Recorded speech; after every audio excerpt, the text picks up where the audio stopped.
आज जो हम टॉपिक स्टार्ट करेंगे उसका नाम है एडजस्टमेंट ऑफ कैपिटल। जैसे एडजस्टमेंट ऑफ कैपिटल हमने एडमिशन में किया था, लगभग वैसा ही है। ये पार्ट आपको मैं क्वेश्चंस के थ्रू समझाऊंगा। सो हम एक क्वेश्चन स्टार्ट करते हैं। Question number 52, XYZ are partners in the firm sharing in the ratio of 3:1. On 1st of April, Y retires from the firm and X and Y agree that the capital of the new firm shall be fixed at 2,10,000. क्या बोल रहे हैं? XYZ तीन partners थे 3:1 की ratio में। Y retire हो गया और X और Z ने आपस में ये एग्री किया कि Y के जाने के बाद जो हम रह गए पार्टनर्स X और Z, हमारी जो कैपिटल होगी दोनों की मिलाकर 2,10,000 रुपए होगी and that capital of 2,10,000 will be in the new profit sharing ratio between us, X and Z, ऐसा बोल रहे हैं।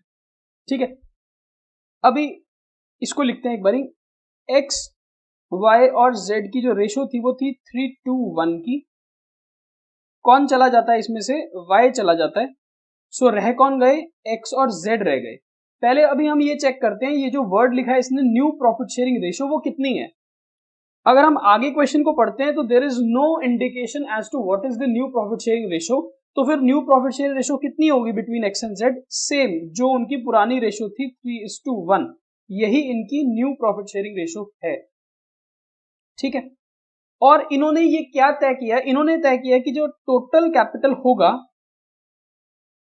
वो होगा 2,10,000 and that will be in the ratio of 3:1 between X and Z।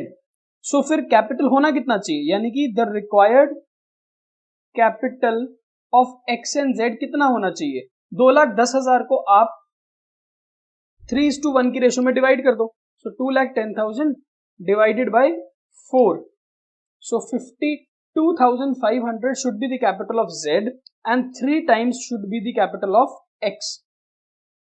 ठीक है, उन्होंने क्या बोला था? उन्होंने बोला था कि X और Z ने ये तय किया है कि उनकी जो कैपिटल होगी वो कंबाइंड कैपिटल 2,10,000 रुपए होगी एंड वो जो 2,10,000 की कंबाइंड कैपिटल है वो X और Z की रेशो में होनी चाहिए, और जो रेशो उनकी कितनी है? 3:1। ठीक है, अब आगे क्या बोल रहा है क्वेश्चन? आगे क्वेश्चन बोलता है the capital account of X and Z after all adjustments on the date of retirement of mister Y showed a balance of this and this respectively। क्या बोल रहा है? कहता है जिस दिन Y रिटायर हुआ उस दिन हमने सारी एडजस्टमेंट कर ली। सारी एडजस्टमेंट करने के बाद X का कैपिटल है 1,45,000, X का कैपिटल है 1,45,000 एंड Z का कैपिटल है 63,000, है ना। अब आपसे वो बोल रहे हैं what is the actual cash that is to be brought in और to be paid back to the partners. तो हम ये कैलकुलेट कर लेते हैं। तो actual capital after all adjustments 145 है और उसका 63 है, और रिक्वायर्ड कैपिटल हमने लिख लिए थे। इसका मतलब अगर रिक्वायर्ड कैपिटल 1,57,500 है और एक्स का अभी पैसा 1,45,000 बिजनेस में लगा हुआ है, सो उसको और पैसे कितने लाने पड़ेंगे? आप माइनस करके देखो। 157,500 में से 145,000 निकल जाएंगे तो रह जाएगा 12,500, यानी कि इतना उसको कैश लाना पड़ेगा ब्रॉट इन। ठीक है, दूसरे का चेक करो।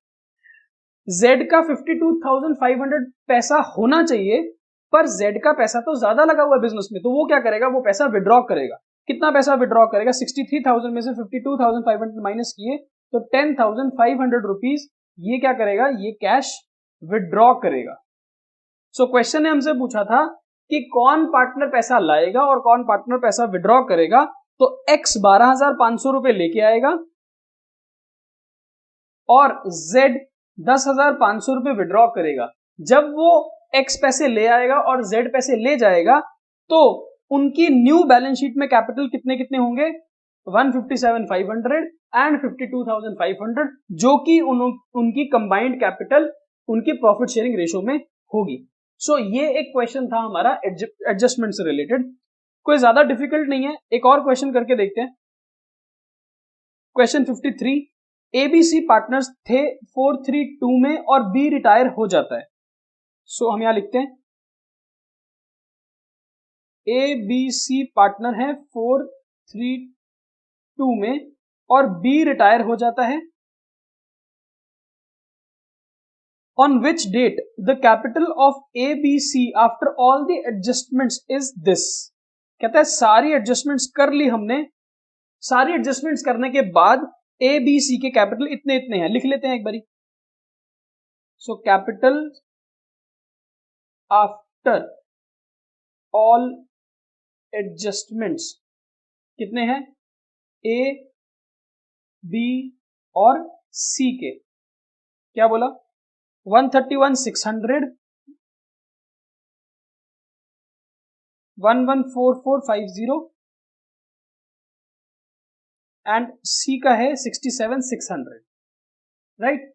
So this is the capital balance after all adjustments at the time of B's retirement. आगे क्या बोलता है क्वेश्चन? क्वेश्चन बोलता है the entire capital of the reconstituted firm. Reconstituted firm कौन सी होती है? रिकॉन्स्टिट्यूटेड फर्म होती है बी के रिटायर हो जाने के बाद की फर्म। सो बी जब चला जाएगा तो जो फर्म बची होगी, रिकॉन्स्टिट्यूट होगी, वो फर्म किसकी होगी? ए और सी की। उस फर्म को बोलते हैं रिकॉन्स्टिट्यूटेड फर्म। वो बोलता है उस फर्म जिसमें सिर्फ ए और सी रह जाएंगे, that firm should have a capital in their profit sharing ratio. क्या बोलता है? The capital of the reconstituted firm will be readjusted by bringing in or paying off cash so that the future capital of A and C is in their future profit sharing ratio। तो same बात बोल रहा है कि B के जाने के बाद A और C अपने कैपिटल को अपनी न्यू प्रॉफिट शेयरिंग रेशियो में एडजस्ट करने वाले हैं। सो यहां देखो, जब B चला जाएगा तो ये पैसा तो हम उसको पे कर देंगे, ठीक है? बी को तो पेमेंट हो गई, बी चला गया। जब बी चला जाएगा तो बचेगा कौन? ए और सी।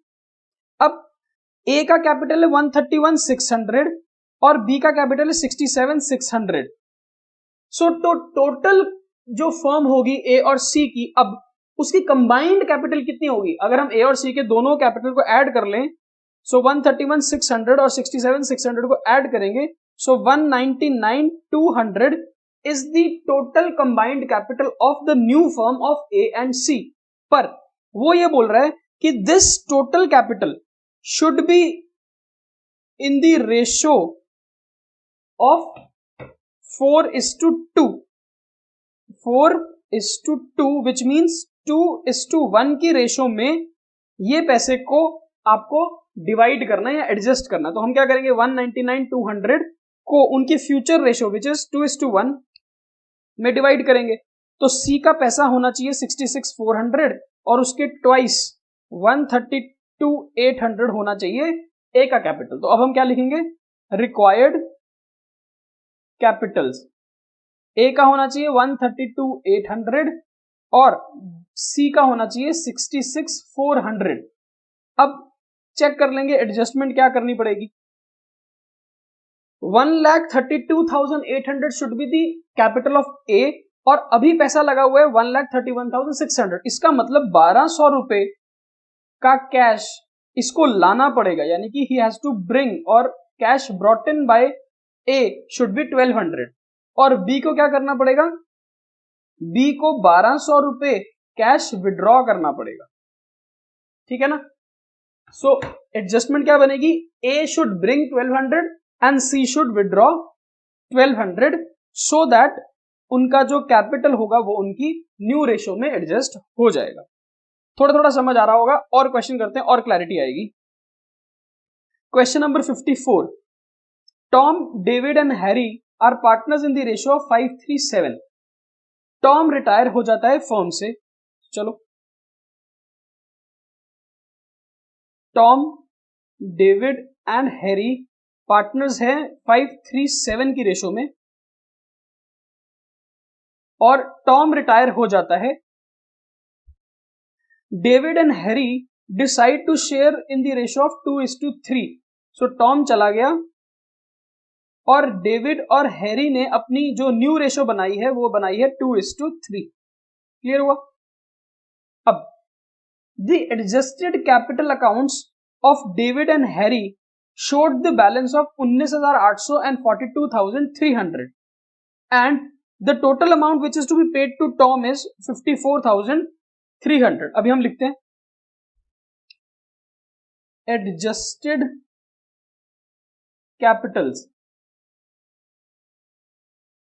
Tom, David and Harry।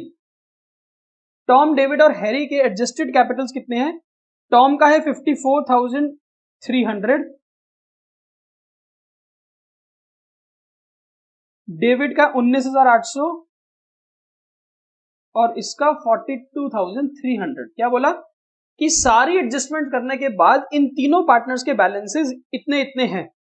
Question आगे बोलता है the amount is to be paid by, क्या बोलता है, the total amount to be paid to Tom is this and this amount, यानी कि जो टॉम को 54,300 रुपीज हमको पे करने हैं, टॉम जा रहा है तो टॉम को पेमेंट करनी है डेविड और हैरी ने, तो टॉम को जो 54,300 रुपीज पे करने हैं वो पैसा कौन लेके आएगा? डेविड और हैरी लेके आएंगे। That amount is to be paid by David and Harry in such a way that their capitals will become proportionate to their new ratio. State the actual amount of cash to be brought in or to be paid to the partners। तो क्या बोल रहे हैं? वो ये बोल रहे हैं कि ये जो 54,300 रुपीज का पैसा टॉम को देना है, ये पैसा अल्टीमेटली कौन लेके आएगा? डेविड और हैरी अपने घर से लेके आएंगे।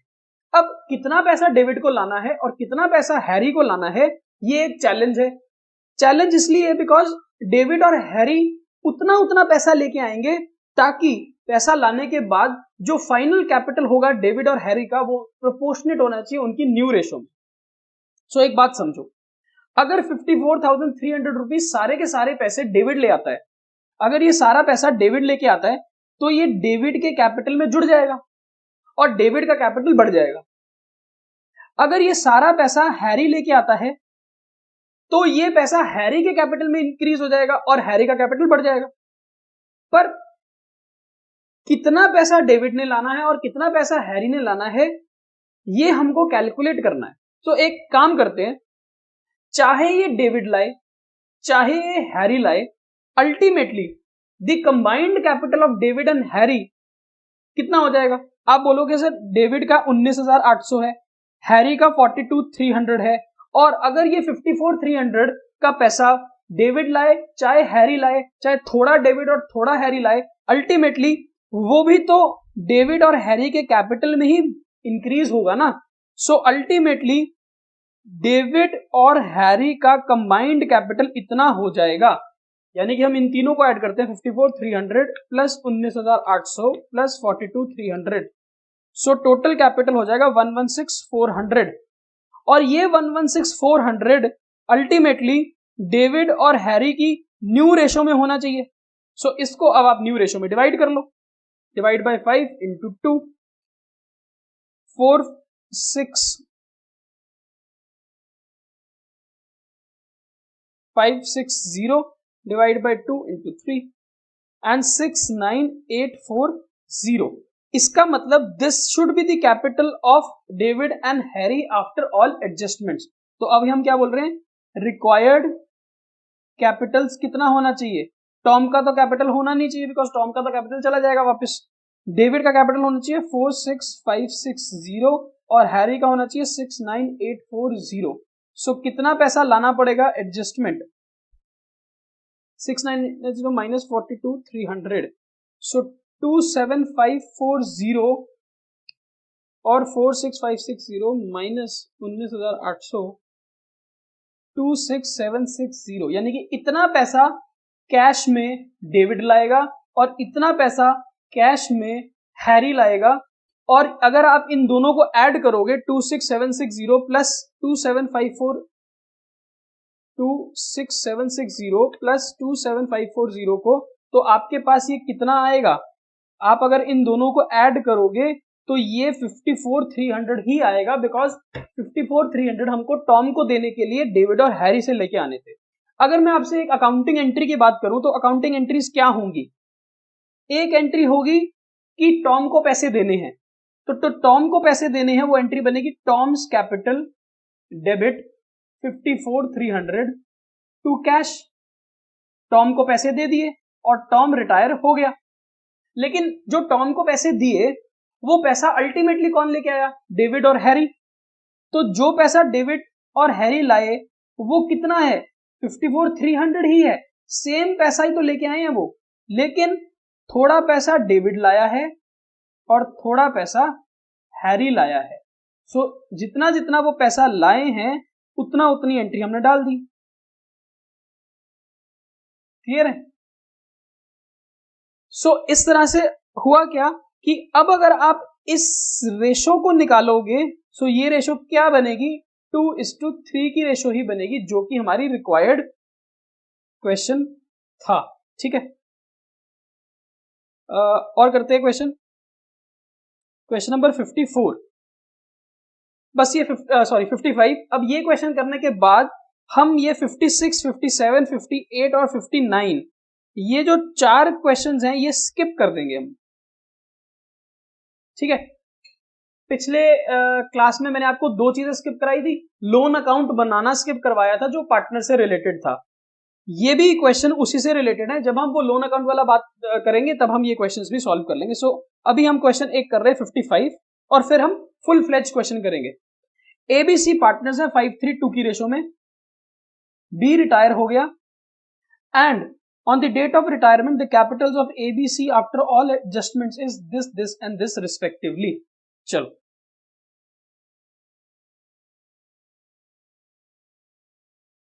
ABC are partners in the ratio of 5:3. Question बोलता है कैपिटल्स आफ्टर ऑल एडजस्टमेंट्स कितने कितने हैं ये लिख लेते हैं। A, B and C 86,400,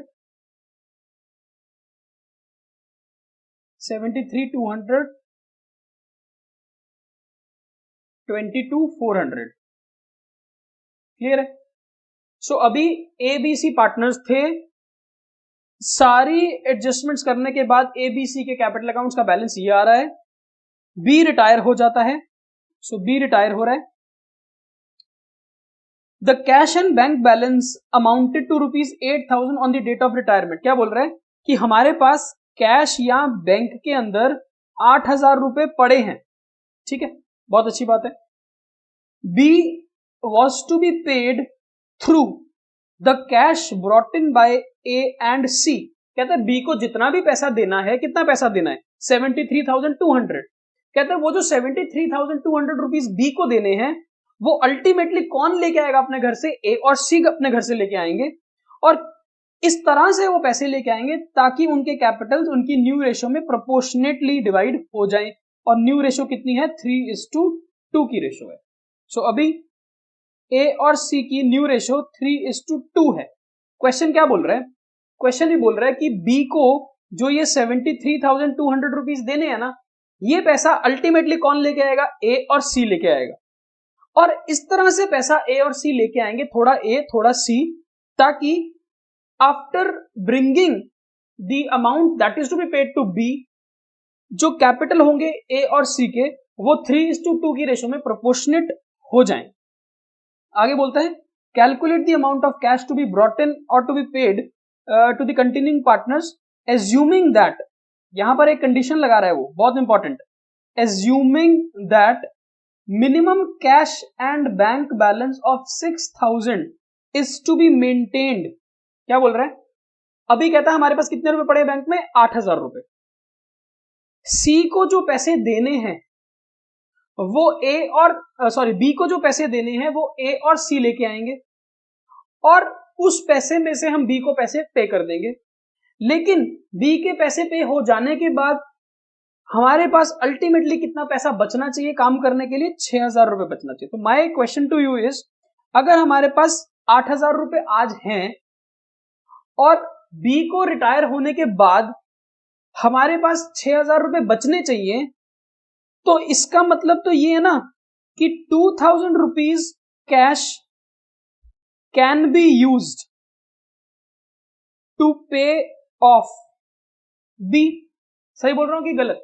अगर हमारे पास 8,000 रुपए पड़े हैं आज और बी के जाने के बाद 6,000 बचने चाहिए, तो 2,000 रुपए तो हम इसमें से बी को देने के लिए यूज कर सकते हैं। तो एक काम करते हैं, 2,000 रुपए अगर मैं बी को इसमें से दे दूंगा तो कितना पैसा रह जाएगा बी को देने वाला? 71,200। ठीक, अब ये जो 71,200 है, यही तो पैसा है जो ए और सी को लाना है। सो अब इसमें से थोड़ा पैसा ए लाएगा और इसमें से थोड़ा पैसा सी लाएगा। कितना ए लाएगा, कितना सी लाएगा, ताकि उनकी जो न्यू कैपिटल्स होंगी वो 3:2 की रेशो में प्रोपोर्शनेट हो जाएं। सो हम क्या बोलेंगे? Total capital of A and C कितना हो जाएगा? ए का 86,400 तो आज कैपिटल है, प्लस 22,400 सी का कैपिटल है, प्लस चाहे ए लाए चाहे सी लाएंगे तो मिला के दोनों 71,200। अल्टीमेटली उनके कंबाइंड कैपिटल में तो ये ऐड हो ही जाएगा ना। सो इन तीनों को अगर ऐड करोगे तो आपके पास बैलेंस आएगा 1,80,000 का।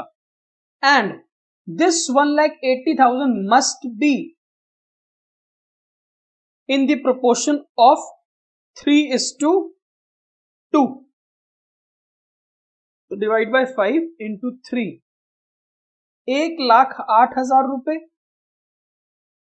और 72,000 रुपीज होना चाहिए ए और सी का कैपिटल।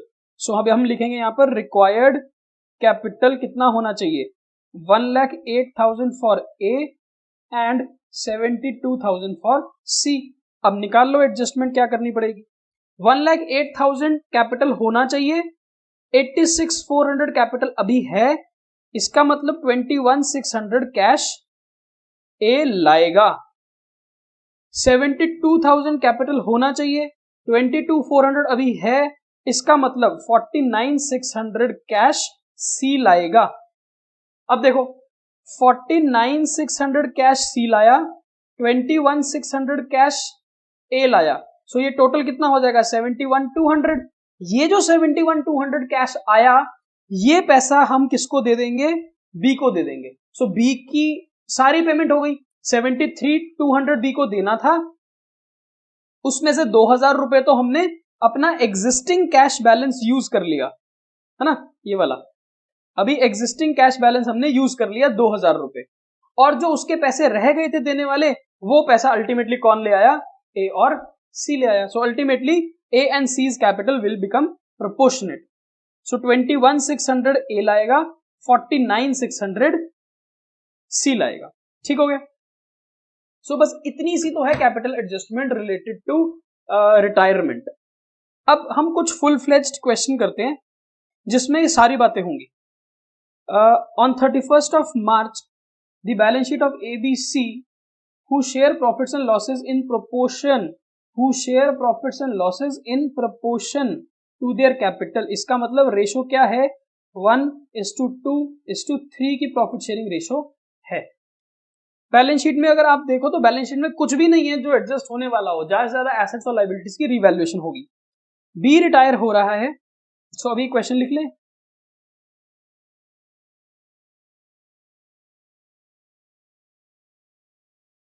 ए बी सी 3:1 की रेशो में पार्टनर हैं और बी रिटायर हो रहा है। ये जो पॉइंट बोले हैं A B C D E, ये सारे हैं रीवैल्यूएशन वगैरह से रिलेटेड, इसको हम बाद में पढ़ लेंगे। आगे, the goodwill of the firm is 18,000 and B's share will be adjusted in the accounts of A and C who will share in the ratio of 3:1 in future। ये क्या है? 3:1 is new ratio between A and C। so A और C की new ratio है 3:1। so पहले भी 3:1 थी, अब भी 3:1 है, इसका मतलब गेनिंग रेशो भी कितनी आएगी? 3:1। चाहे आप कैलकुलेट कर लो फॉर्मूला लगा के, तब भी यही आने वाली है। ठीक है, तो अब गुडविल की एडजस्टमेंट तो हम कर सकते हैं। टोटल गुडविल कितनी है? 18,000 रुपए। सो टोटल गुडविल इज 18,000 और बी का शेयर कितना होगा फिर 18,000 का 2/6 यानी कि 1/3 6,000 रुपए। ये 6,000 रुपए हमने बी को देने हैं और ए और सी से लेने हैं। सो एक एंट्री हम पास कर सकते हैं, ए के कैपिटल को डेबिट कर देंगे, सी के कैपिटल को डेबिट कर देंगे और हम ये पैसा बी के कैपिटल में क्रेडिट कर देंगे 6,000 रुपए और 3:1 की जो उनकी गेनिंग रेशियो उसमें ले लो 1,500 और 4,500 रुपए। गुडविल की ट्रीटमेंट तो हो गई, आगे चलते हैं। ये point done. Entire capital of the firm as newly constituted is fixed at 60,000। क्या बोल रहा है, पूरी फर्म जो न्यू कॉन्स्टिट्यूटेड फर्म है यानी कि ए और सी की फर्म जो होगी उसमें ए और सी का कंबाइंड कैपिटल कितना होगा 60,000 रुपए और ए और सी की प्रोपोर्शन में होना चाहिए वो कैपिटल 3:1 की रेशो में। इसका मतलब बड़ा सिंपल सा है कि हमें कैपिटल को एडजस्ट करना होगा। लास्ट पॉइंट क्या बोलता है, B will be paid 5,000 in cash and balance will be transfer to his loan account. Very good. So इसका मतलब पहले हम ए टू ई पॉइंट्स की एडजस्टमेंट करते हैं, उसके लिए हम बनाएंगे रीवैल्यूएशन और बैलेंस शीट। सो ये बनाया हमने रीवैल्यूएशन अकाउंट और ये बनाई हमने बैलेंस शीट। चलो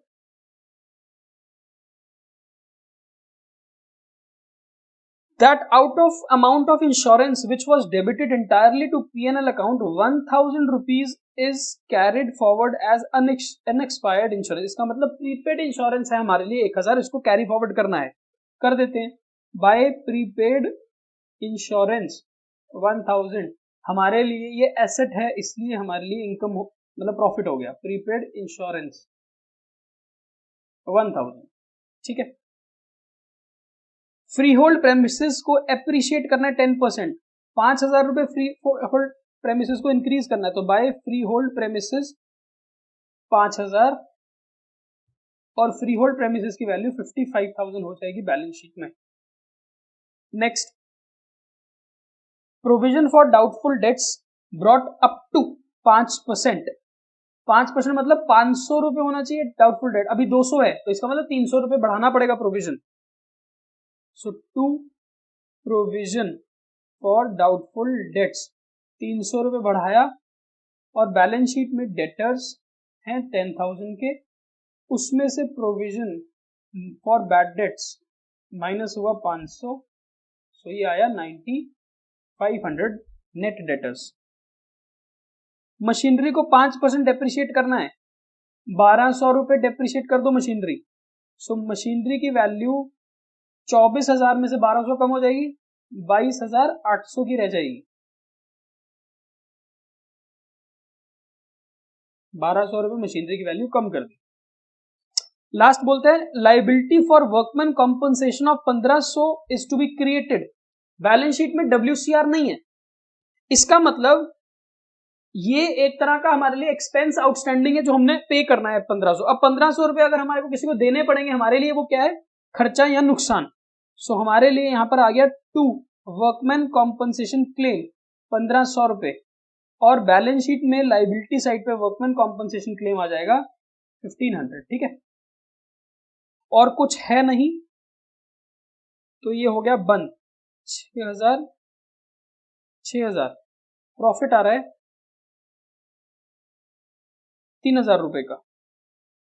सो to profit transferred ABC, ratio क्या थी ABC की 3:1। सो 3:1 में 3,000 को बांटोगे तो 1,500 ना 500 और 1,000 ये चले जाएगा इनके कैपिटल अकाउंट्स में। अब बनाएंगे कैपिटल अकाउंट्स।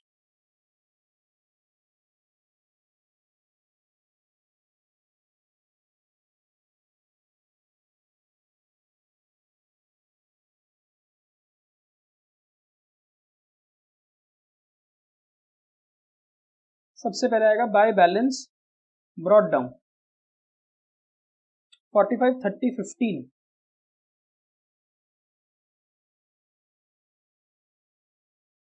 प्रॉफिट हुआ था ना रीवैल्यूएशन का, ये डाल देते हैं यहाँ पर बाय रीवैल्यूएशन ब्रैकेट में प्रॉफिट।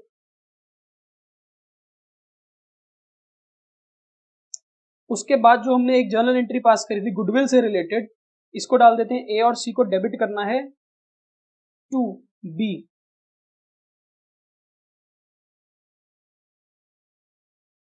और इसकी दूसरा इफेक्ट यहां पर आ जाएगा बाय ए बाय सी। ठीक है, ए और सी के कैपिटल में से पैसा निकाल के बी के कैपिटल में डाल दिया। अब और तो कुछ है नहीं। पॉइंट नंबर, अच्छा ये है, बी को पेमेंट करनी है 5,000 रुपए कैश और बैलेंस करना है ट्रांसफर लोन में। तो बी को तो कर सकते हैं ना, बी को कर देते हैं। सो टू कैश में बी को पेमेंट कर दी 5,000 और जो बैलेंस बचेगा वो बी के लोन में डाल दो, तो बीज लोन अकाउंट। अभी बी का बैलेंस तो हम निकाल सकते हैं ना, एक दो लाइन नीचे छोड़ दो और बी को क्लोज कर देते हैं। 30,000 प्लस 1,000 प्लस 4,500 प्लस 1,500, ये आता है 37,000। उसमें से 5,000 रुपए हमने पे कर दिए, तो 32,000 रुपीज चले गए लोन में। अब ए और सी से रिलेटेड उसने एक बात बोली थी।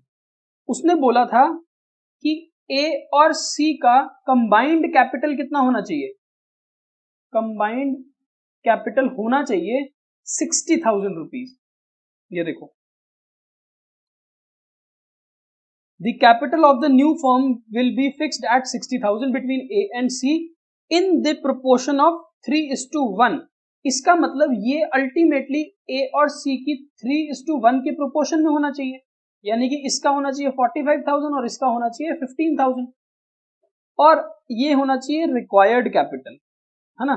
अभी हम चेक करते हैं एक्चुअल कैपिटल कितना है आफ्टर ऑल एडजस्टमेंट। उसके लिए हमें क्या करना पड़ेगा, ये रफ में कैलकुलेट करना पड़ेगा। 45,000 प्लस 1,500 माइनस 4,500। ए का एक्चुअल कैपिटल है 42,000। सी का चेक करो, 15,000 प्लस 500 माइनस 1,500, 14,000 रुपए है सी का कैपिटल। इसका मतलब एडजस्टमेंट करनी क्या पड़ेगी, 45,000 कैपिटल होना चाहिए, 42,000 कैपिटल है, 3,000 रुपए ये कैश लेके आएगा, और 15,000 रुपए कैपिटल होना चाहिए, 14,000 कैपिटल है, 1,000 रुपए ये कैश लेके आएगा। सो इन दोनों से कैश ले लो, बाय कैश ये 3,000 रुपए कैश लाएगा और ये 1,000 रुपए कैश लाएगा। कैश लाने के बाद इनके कैपिटल के जो बैलेंस होंगे वो 45,000 और 15,000 अपने आप पहुंच जाएंगे। इनके टोटल चेंज कर लेते हैं, 16,500 ये आएगा, 16,500 ये आएगा, 45, 46, 49,500, 49,500। So these are the three figures. जो तीन फिगर्स कहां चली जाएंगी हमारी बैलेंस शीट में। अभी बैलेंस शीट बनाते हैं। कैपिटल ए सी 45,000 एंड 15,000, ये हो गया 60,000, और बीज लोन अकाउंट हो गया 32,000। बाकी के एसेट्स और liabilities same, creditors 10,800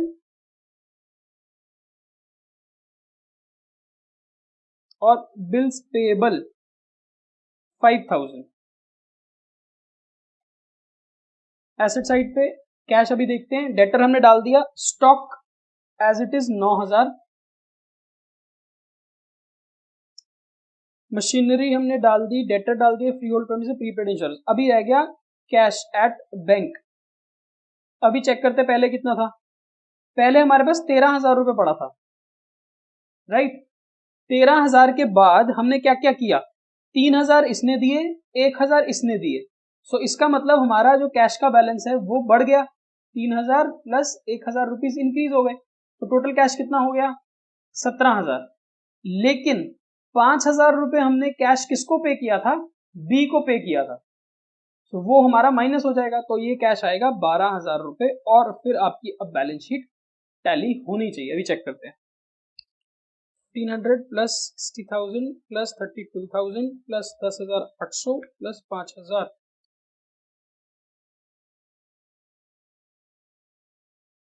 plus 55,000 plus 9,500 plus 22,800 plus 9,000 plus 12,000। Yes, ठीक है। सो हमारी बैलेंस शीट टैली हो रही है। 3,000 प्रॉफिट था, 32,000 लोन, 45 और 15,000 का कैपिटल बैलेंस, 3,000 1,000 ये लेके आए थे और 1,09,300 का हमारा बैलेंस शीट का टोटल है।